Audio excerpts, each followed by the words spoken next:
మీ GIET ఇప్పుడు GGUగా మారింది. 2000కు పైగా ప్లేస్మెంట్స్, IPM, KPMG వంటి సంస్థలతో ఇంటిగ్రేటెడ్ కోర్సులు. UPSC కోచింగ్, అడ్మిషన్లు ఓపెన్.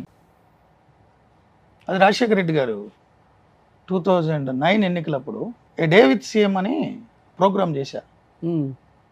ఉదయం ఆయన లేచిన దగ్గర నుంచి రాత్రి నిద్రపోయే వరకు రోజంతా ఆయనతో గడిపా.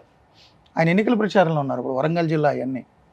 సో ఆ రోజంతా ఆయనతో నేను స్పెండ్ చేశాను. సింపుల్గా ఒక 1 minute చెప్పండి, ఎలా ఉంటుంది ఆయన డే? అంటే ఆ రోజు నేను ఆయనతో గడిపింది అంటే పొద్దు నుంచి రాత్రి వరకు ఫుల్ బిజీ. అందరు లీడర్లను కలిశారు, అందరితో చాలా మంచిగా మాట్లాడారు. కొండా సురేఖ్ గారి ఇంట్లోనే ఎవరింట్లోనో బ్రేక్ఫాస్ట్ లంచ్ ఏదో.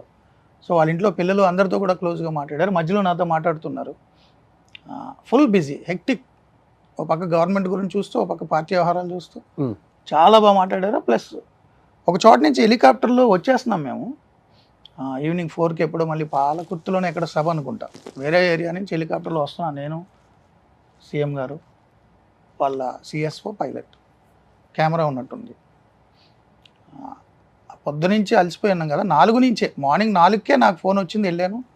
సూర్యుడు గారు ఆయనకి కాఫీ టీ తీసుకెళ్లే ముందు నన్ను మూర్తిని నమ్మనమని అన్నారు. వెళ్ళాను. న్యూస్ పేపర్స్ చదువుతూ మాట్లాడారు. ఎలా ఉన్నావు ఏంటి పర్సనల్గా అన్నీ మాట్లాడారు. అయ్యవారు అనేవారు నన్ను, ఎందుకో అయ్యవారు అనేవారు. సో అప్పటి నుంచి లేచున్నాం కాబట్టి అలసిపోయినట్టున్నా. హెలికాప్టర్లో చిన్న కునుకు పట్టింది నాకు. చిన్న కునుకు పడితే మధ్యలో ఇలా కొట్టి లేపారు. నీకు సన్స్ట్రోక్ వచ్చిందని చెప్పి ట్యాబ్లెట్ ఇచ్చారు.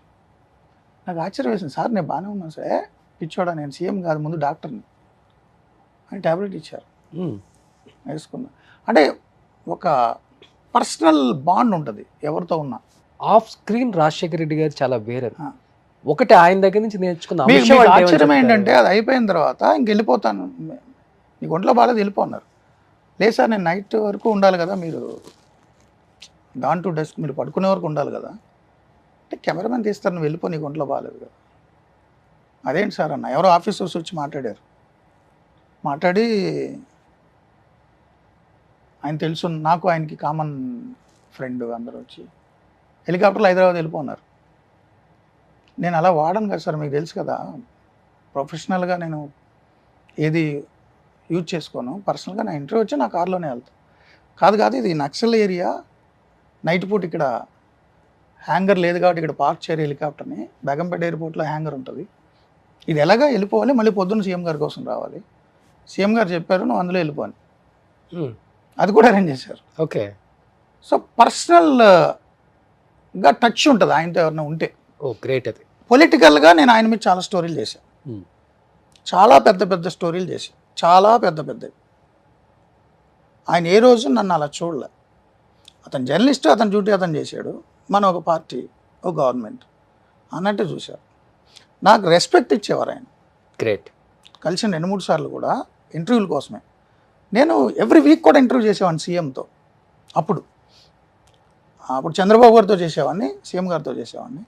అండ్ 2004కు ముందు, ఈయన సీఎం కాకముందు ప్రతిపక్ష నాయకుడిగా పాదయాత్ర చేస్తున్నప్పుడు అప్పుడు చంద్రబాబు గారు సీఎం. మా హెడ్ ఆఫీస్ నుంచి వచ్చేవి చంద్రబాబు గారి క్వశ్చన్స్, ఈయనకి ఆన్సర్ రాబట్టాలి, ఈయన ఆన్సర్స్కి ఆయన క్వశ్చన్స్ రాబట్టాలి, మ్యూచువల్. ఇద్దరు ఎదురెదురు కూర్చుని ఇంటర్వ్యూ ఎవరు కాబట్టి అప్పుడు ఈనాడులో ఉండేవాడిని. సో ఆ ఒప్పందం మధ్య పాదయాత్ర కవరేజ్లో నేను చాలా జిల్లాలు ఉన్నా. ఆ పాదయాత్ర కవరేజ్లో ఆయనతో ఉన్నప్పుడు చంద్రబాబు గారి క్వశ్చన్స్ తీసుకొచ్చి ఈయనకి ఇచ్చి ఆన్సర్స్ అడగాలి. ఈయన ఇచ్చిన క్వశ్చన్స్ తీసుకెళ్ళి చంద్రబాబు గారికి పంపాలి. అప్పుడు తర్వాత సీఎం అయినప్పుడు వీక్లీ ఇంటర్వ్యూ చేసేవాడిని. అంటే నేను పర్సనల్గా ఎవరితో క్లోజ్గా ఉన్నాను, ప్రొఫెషనల్గానే ఉంటా. అండ్ ఇంటర్వ్యూలు చేయడానికి తప్ప పవర్లో ఉన్న ఏ వ్యక్తిని నేను కలవను, అసలు ఎవరిని కలవను. సీఎంలు ఇంటర్వ్యూ చేయడం కూడా తక్కువ నేను, బట్ కంపెనీ అసైన్మెంట్ అయితే చేస్తా. ఓకే. అప్పుడు తప్ప నేను సీఎం గారిని కలవను, ఇంటర్వ్యూ చేసే పరిస్థితులు కలవను. 10 ఏళ్ళు తెలంగాణ సీఎం కేసీఆర్ గారిని నేను కలవలే. ఉద్యమం టైంలో ఆయన చాలాసార్లు కలిసి నేను ఇంటర్వ్యూ చేశాను. పవర్లోకి వచ్చారు, ఆయనతో నాకు పని లేదు.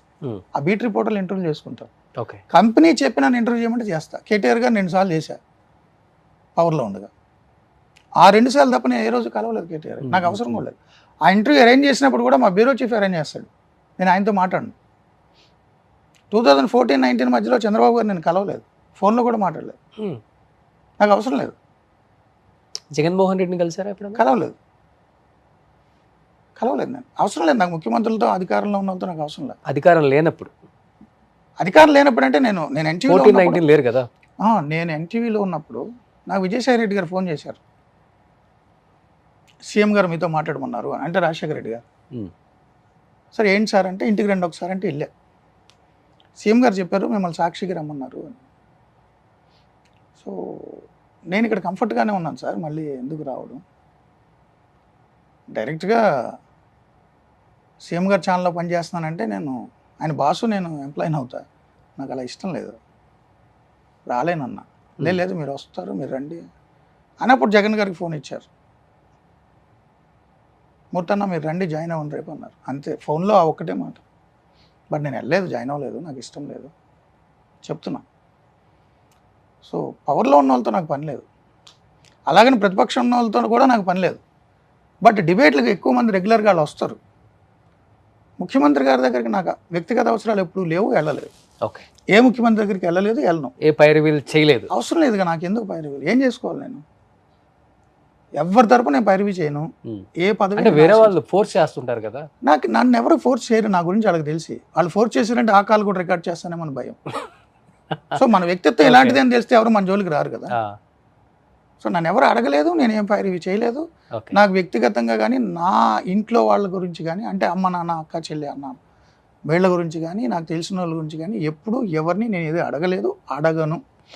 నాకు కూడా అవసరం లేదు, ఎందుకంటే నాకు వేరే ఉద్యోగం లేదు, నాకు వేరే అవసరాలు లేవు, వేరే కాంట్రాక్ట్లు లేవు, వేరే బిజినెస్లు లేవు, వేరే అవకాశాలు కూడా నాకు వద్దు. నేను వీళ్ళతో పవర్లో ఉన్న వాళ్ళతో మంచిగా వెళ్ళి వాళ్ళతో ఏ పదవులు తీసుకోను. బయట అంతా పుకారే, లైఫ్లో కూడా తీసుకోను. గారికి 100 కోట్లు అనేది పుకారు, మీకు తెలుసు కదా. అదే నాకు తెలుసు, బయట వచ్చేది పుకారే. మీకు తెలుసు కదా, నా ఫ్లాట్ మీకు తెలుసు కదా, తెలుసు. బ్యాంక్ లోన్ తెలుసు, నెలకి 42,000 ఈఎంఐ తెలుసు. అదొకటే నా జీవితం. నాకు ఏ ఫ్లాట్లు లేవు, ఏం ఆస్తులు లేవు. ఊర్లో నాన్న నుంచి వచ్చింది కూడా నాకు వద్దని తెలకైతే మీరు సంతకం పెట్టా. ఓకే, అది ఇంట్లో వాళ్ళు వాడుకుంటారు, మా అన్నయ్యలు అక్కలు ఎవరు చెల్లెల్లో తీసుకుంటారు. ఓకే, నాకు అమ్మా నాన్న ఇచ్చింది, తాతల నుంచి వచ్చిందే వద్దన్నా. ఓకే, ఊర్లో వాళ్ళ ఆస్తు నాకేం పని, నేనేం చేసుకోను. భూమి మీద రాసుకోండి, గవర్నమెంట్లు అక్కడ గవర్నమెంట్ ఇక్కడ గవర్నమెంట్లు రాసుకోమనండి. నా పేరుతో బ్యాంక్ లోన్ ఉన్న ఫ్లాట్ తప్ప ఏది ఉన్నా తీసేసుకున్నాను. మీకుంది లెక్కలేనన్ని గొడవలు, కేసులు, గాయాలు. పవర్లో ఉన్న వాళ్ళని కలవను, అండ్ ఎప్పుడు కూడా నా జీవితంలో ఏ పదవి తీసుకోను. అడ్వైజర్ లాంటి పోస్టులు కూడా తీసుకోను. ఏదొద్దు, ప్రభుత్వం నుంచి వచ్చే అవార్డులు కూడా నేను తీసుకోలేదు. సుమన్ టీవీలో మీ పర్సనల్ అండ్ బిజినెస్ ప్రమోషన్స్ కోసం కింది నెంబర్కి కాంటాక్ట్ చేయండి.